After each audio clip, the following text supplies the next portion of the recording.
Hi everybody, I'm Filippo, the head of operations here at Cars and Bids. And the question that we get asked more than any other over the last 4.5 years of auctions is, how do I pay for my car?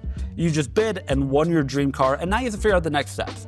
And that can be really scary. I'm gonna guide you through the 4 ways that we recommend paying for your car after you won it. Behind me, I have a 1986 Toyota pickup Extra Cab Deluxe 4-wheel drive. It's being sold by Coinbase on Cars and Bids right now. I'm gonna go through those 4 recommended options, and I think I can do it faster than Kenan can clean a single body panel. Let's get started. We've now completed over 25,000 auctions on Cars and Bids, and from the very beginning, our biggest priority has been making sure that buyers and sellers have a seamless and safe transaction. So here are the 4 ways that we recommend paying for your car to make sure that's true. 1, wire transfer, cashier's check, using an escrow service like Cars and Bids SafePay. And we're now recommending a 4th grade option, USDC via Coinbase, our recommended crypto exchange. I'm gonna go through each one, and thankfully Kenan isn't even done putting on wash spray. I got time. First, you should only send payment once you have a completed bill of sale. The bill of sale is your legal protection whenever you're buying a car, so make sure you have one completed and signed by yourself and the seller before you send any payment.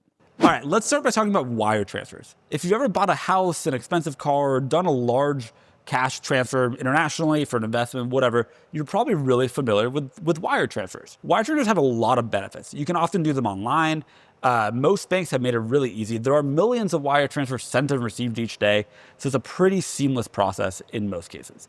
It's also really trusted and safe for the seller. You can't really take back a wire transfer, and that means that they don't have to worry about funds clearing, about a check bouncing, because it's all already in their account as soon as they receive it. There are a few cons, though, to wire transfers. The biggest one is that it can take some time. It's not an instantaneous process. It's a little bit antiquated, and I can see our friends in Europe shaking their heads because they have a much better system, but it's a little antiquated. It can take multiple days. You might have to wait for the next business day. Your bank might have a process where they need to call you to verify it first, and it can take a few days. There's also often a little bit of cost associated with the wire transfer. It can be as little as $20, but nevertheless, that's a little bit of added expense as you're paying the seller. To initiate a wire transfer, each bank has a slightly different process, but usually you can do it online.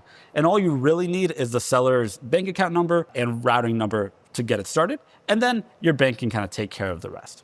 All right, the second recommendation is cashier's checks. We don't generally recommend We don't generally recommend personal checks for car purchases. They're just too big a chance and too big a risk of insufficient funds, of check bouncing, which can be a real problem. Although I will admit that in specific situations with a friend, with somebody I trusted, I have accepted a personal check. But cashier's checks are different. You're actually drawing on the bank's account balance, not on an individual person. So there's no real concern about there not being sufficient funds, about the check not clearing.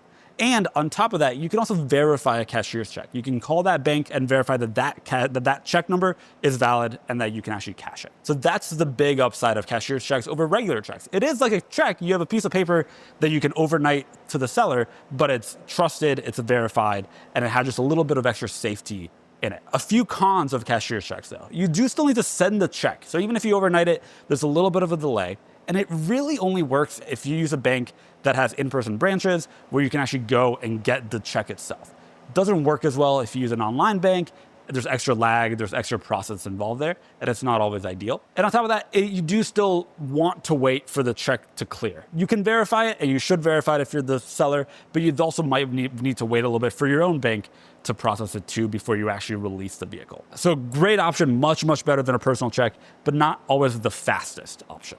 The new option that we recommend is USDC. We've partnered with Coinbase for this video because we think that USDC is a great new way for people to pay for their car. So first, here's what USDC is. It's a crypto stablecoin that's designed to be pegged to the US dollar, and it's redeemable 1-to-1 for US dollars. It's fully backed by reserve assets in the traditional finance world, and it's designed to be safe and seamless and really simple to use to pay for things, just like this truck. By the way, Kenan, you're not even done with the hood. No. Great, cool. So here are some of the pros of USDC. It's fully digital. You can do this from your phone or from your computer. You don't have to wait for business hours, for your bank branch to be open, for your bank to call you during the next business day. It's all fully digital, and it's really, really quick to transfer. You can really seamlessly, immediately transfer those funds.